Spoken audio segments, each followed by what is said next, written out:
উপন্যাস কিংবা গল্প লিখে সে সময় ওই রকম চরিত্রের ভিতরে প্রবেশ করে, গিরগিটির মতো আর কি। তাই রাইটারদের লেখা পড়ে তার বাস্তবটা কিংবা তার চরিত্র সে কিরকম ভাবা বোকামি ছাড়া কিছুই না। মেঘা বলল, বুঝেছি, আপনি রাইটার না দেখে রাইটারদের নামে দুর্নাম ছড়াচ্ছেন। আমি বললাম, বুঝের মানুষকে বোঝানো বেশ কষ্টের। আচ্ছা, শাপলা বিল কোথায়? মেঘা বলল, আর 1 মিনিট হাঁটলেই হবে। পশ্চিম আকাশে সূর্য হেলে পড়েছে সেই কখন, এখন ক্রমশ সে লাল বর্ণ ধারণ করছে। একটা ছোট ডিঙ্গি নৌকার সন্ধ্যা পর্যন্ত ভাড়া করলাম। মেঘা বিপরীত পাশে বসে বিলের পানি স্পর্শ করছে আর মুচকি হাসছে। সূর্যের রক্তিম আলো সরাসরি মায়াবতীর মুখে পড়ছে, তাতে যেন মেঘার মুখের মায়া 1000 গুণ বৃদ্ধি পেয়ে তার রূপে এনেছে এক অন্যরকম সৌন্দর্য। খোলা কেশে এমন মায়াবতীকে দেখলে পাগল হবে না এমন যুবক এই দেশে পাওয়া দুষ্কর। তাজমহলের রং যেমন সূর্যের আলোর সাথে পরিবর্তন হয়, তেমন এই মেয়ের চেহারার বিভিন্ন সময় বিভিন্ন আকৃতি ধারণ হয়। খুব ইচ্ছে করছে একটা শাপলা ফুল ওর কানে গুজে দিয়ে বলি, শাপলা ফুলটা চেয়ে আছে তোমার পানে। তাই তাকে একটা উপযুক্ত স্থানে বসিয়ে দিয়ে ধন্য করলাম, কিন্তু বিকেল বেলা, তাই একটা শাপলাও ফুটন্ত পেলাম না। মেঘা বলল, একটু দূরে পদ্মবিল আছে, যাবেন? আমি বললাম, কতক্ষণ লাগবে? মেঘা বলল, 10 মিনিটের মতো লাগবে। এই প্রথম সামনে থেকে পদ্মবিল দেখলাম, এ যেন এক অন্যরকম দৃশ্য, প্রকৃতির অপরূপ নিদর্শন। মেঘা হতাশ মনে বলে উঠল, ইচ্ছে করছে কি জানেন? আমি বললাম, কি ইচ্ছে করছে?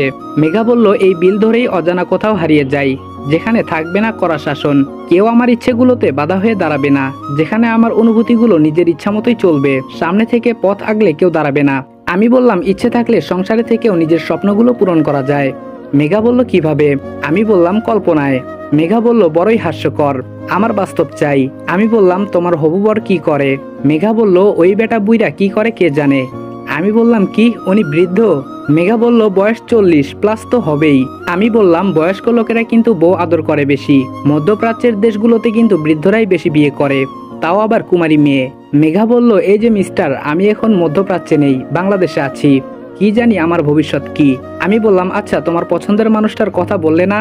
মেঘা বলল, বলেছি তো, সে আমার কাছে আকাশের চাঁদ, দেখেই যাই, শুধু স্পর্শ করার ক্ষমতা পাই না।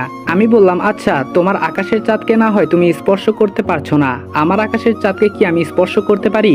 মেঘা বলল, আপনি ভালো জানেন, সেটা আপনার সম্পূর্ণ ব্যক্তিগত। আমি বললাম, ওহ তাই, তুমি কিন্তু কিছু বলতে পারবে না। মেঘা বলল, আপনার আকাশের চাঁদ, আমি কিছু বলবো কোন দুঃখে? আমি বললাম, শিওর। মেঘা বলল, হুম। আমি পাশ থেকে একটা পদ্ম ফুল নিয়ে উঠে দাঁড়ালাম, এই সুযোগ কোনোভাবেই মিস করা যাবে না।